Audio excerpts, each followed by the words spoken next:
Now, the president has released some reforms, President Tinubu, and let's take a look at the reforms that Mr. President released to the press. The president highlighting some of the things that he has done. Let me highlight the statement that he made when he met with the traditional rulers there.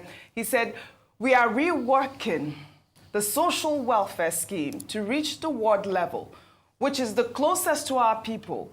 We will ensure that we re-establish connection with the wards again so that we can give allowances to the poor and the vulnerable. The student loans will pay for school fees. There will be monetary support for the education of our children. Consumer credit will support citizens in buying cars and houses, and they can repay them gradually. We have increased the minimum wage by more than 100%.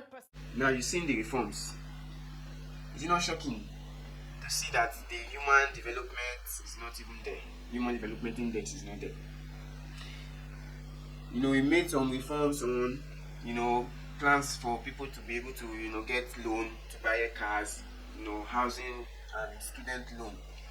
And it's somewhat funny, It's somewhat funny because you are talking about student loan in an economy where the percentage of graduates or the percentage of graduates getting a job is, is very, very low. When you're talking about student loan, where would they get the money to pay back? Or where would they get the job to pay the money or the loan back? It's shocking because they also made reference to getting mortgage, to buy house, to pay instrumentally and all those things. The question now will be, is it with the minimum salary that they will use to pay for the house? Because there's one thing to, come up with all these reforms, mortgage, to buy properties, to buy cars, and all those stuff.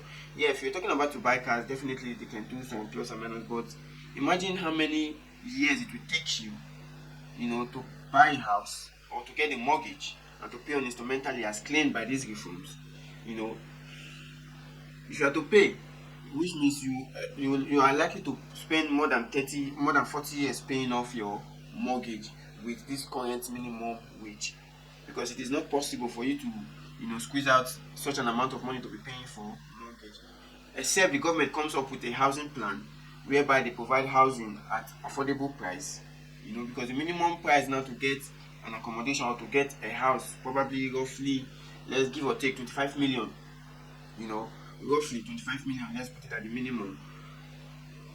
Now, how long do you think even the complete salary of a civil servant gets to that 25 million? Not to talk of, applying for a mortgage that will get to that amount. Okay, let's just bring it down 10 million. Let's do the maths. Now, for the minimum wage of 70,000, it will take you 25 years or 30 years rather to come up with 25 million. That is if you did not touch your 70,000 benchmark salary. If you did not touch your benchmark salary, it will take you 30 years to get the 25 million. So which type of housing would it be comfortable for these civil servants for them to get?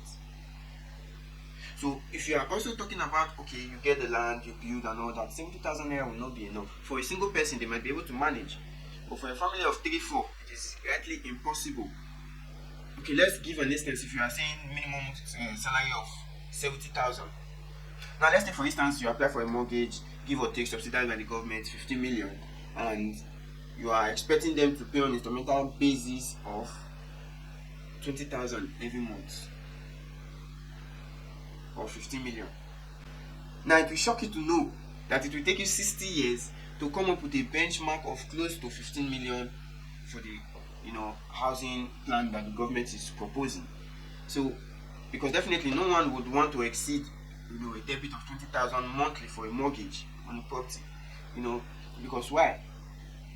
Their salary, expenses can eat up and you discover that they are having nothing. So it will take you 60 years for a minimum wage to get to the mortgage. So the aspect of the mortgage should be written off. If the way of life is much more better, the people they can sustain by themselves. because you talk about mortgage. Unlike the civilized world, whereby your mortgage plan is slated for 30 years. It's slated for 30 years, and it will be aggregated, based on your salary. But the Nigeria factor cannot be compared to the factors that are considered in developed nations. Cannot be factored together. So give or take, you decide to divide the salary of an average 70,000 naira minimum worker into 3, and you decide to use that for the mortgage. It will still take more than 30 years or more than 35 years to get to any benchmark that you might want to put for the housing, be it subsidized or not. Except the government decide to subsidize the housing to 10 million or less. That is the only way a 70,000 minimum wager can be able to go to a bank, get a mortgage to buy an apartment. And mind you, it comes with interest, so which means the likelihood of a long elongated payment is possible. So you talk about student loan. Where would they get a job to pay back the loan? In a country where every year we have graduates and yet no job.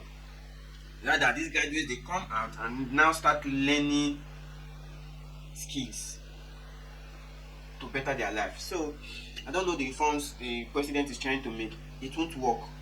It won't work. Rather, I should sit down and think of other ways to create and to reform. Because if it goes this trajectory, it will just be a wasted plan. I rest my case.